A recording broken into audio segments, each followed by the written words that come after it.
জ্যেষ্ঠ অভিনেতা আপুনি অলপ আমাৰ বন্ধুসকলক আদালতৰ বিষয়ে কওক। আদালতত অভিনয় কৰি খুব ভাল লাগিছে, গোটেই টিমটো বিৰাটেই ভাল লাগিছে। তপনৰ লগত প্ৰথম কাম কৰিছোঁ, বিধায়কৰ লগত, আপোনাৰ লগতো প্ৰথম বিপ্লৱসকল পাই থাকোঁ, দীপিকাৰ লগত আৰু কমাল দা। কিন্তু এনেকুৱা লাগিছে মই বহুত দিনৰ পৰা সকলোৰ লগতে কাম কৰিছোঁ আগতে। খুব ভাল লগা প্ৰজেক্ট।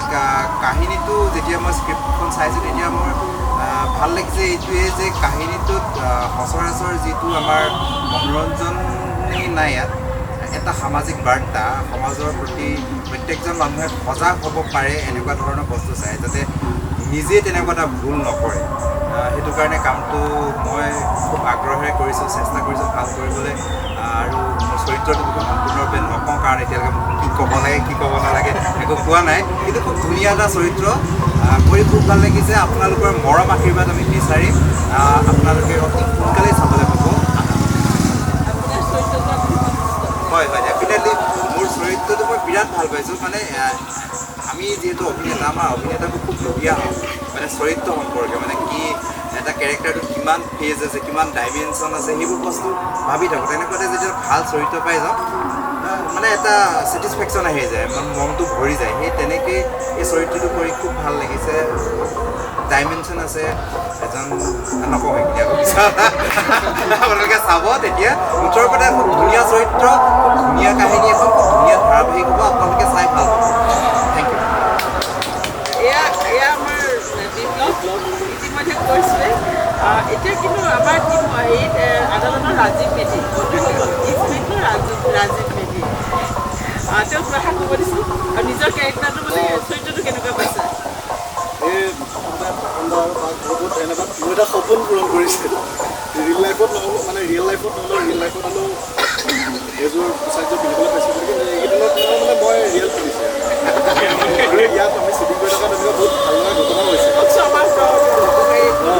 মানে বিৰাট ভাল লগা ঘটনা হৈছে। আমি গোটেইখিনি, মই আৰু আমাৰ গোটেই টিমটো যেতিয়া ৰাস্তাত ৰখি থাকোঁ, লগত থাকে আমাৰ বলেৰোখন জানিছিলে পুলিচৰ মেইন বাহন। দেখালৈকে বহুত মানুহ উভতি হেলমেট নিপিন্ধে, হেলমেট পিন্ধে। মানে আমি এইটোও দিছোঁ যে সমাজে চুক্তিমতেদিও এটা বাৰ্তা গৈছে, বাইক চলাওক, চিট বেল্ট মাৰক, গাড়ী চলাওক।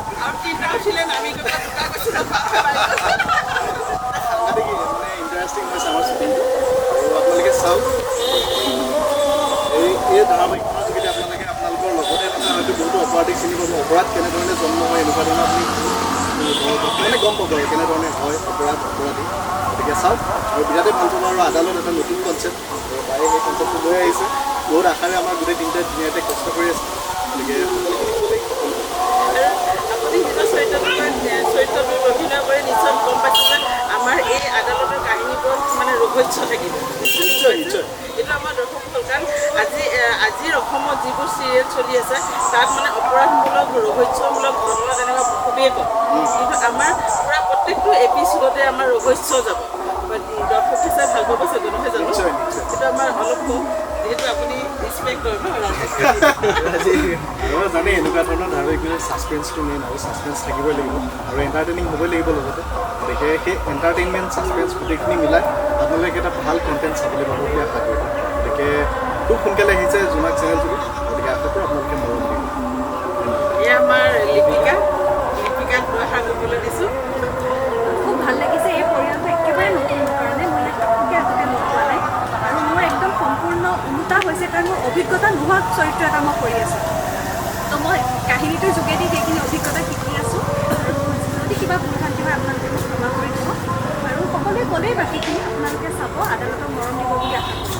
আৰু আমাৰ প্ৰথম কাহিনীৰ শিল্পী স্নেহা নাচো, ইমান মৰম লগা মই বহুত মৰম কৰোঁ। তোমাৰ কাহিনী কেনেকুৱা লাগিছে? কাহিনীটো খুবেই ভাল লাগিছে। আৰু মই আগতে মানে এনেকুৱা মানে ৰোলটো পোৱা নাই, তেতিয়া মানে বহুত ভাল লাগিছে। পৰিৱেশটো ভাল হৈছে, মানে এভৰিথিং চব ভাল লাগিছে। আৰু শ্বুটিঙত ডাঙৰ শিল্পী কেনেকুৱা লাগিছে?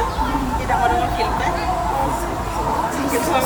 চব মই মানে গাঁৱৰ পৰিৱেশটো আটাইতকৈ ভাল লাগে। ৰোলটো পচন্দ হৈছে তাৰমানে ন? ৰোলটো পচন্দ হৈছে। আমাৰ দৰ্শকসকলক তুমিতো শিশু শিল্পী ন, তোমাক উৎসাহ দিব লাগে, গতিকে তেওঁলোকক চাবলৈ মৰম কৰিবলৈ মৰম কৰিব দেই মোকো আৰু গোটেই টিমটোক। ধন্যবাদ। আজিলৈ আহিছোঁ, পিছত আকৌ ভিডিঅ' লৈ আপোনালোকৰ মাজলৈ আহি আছে।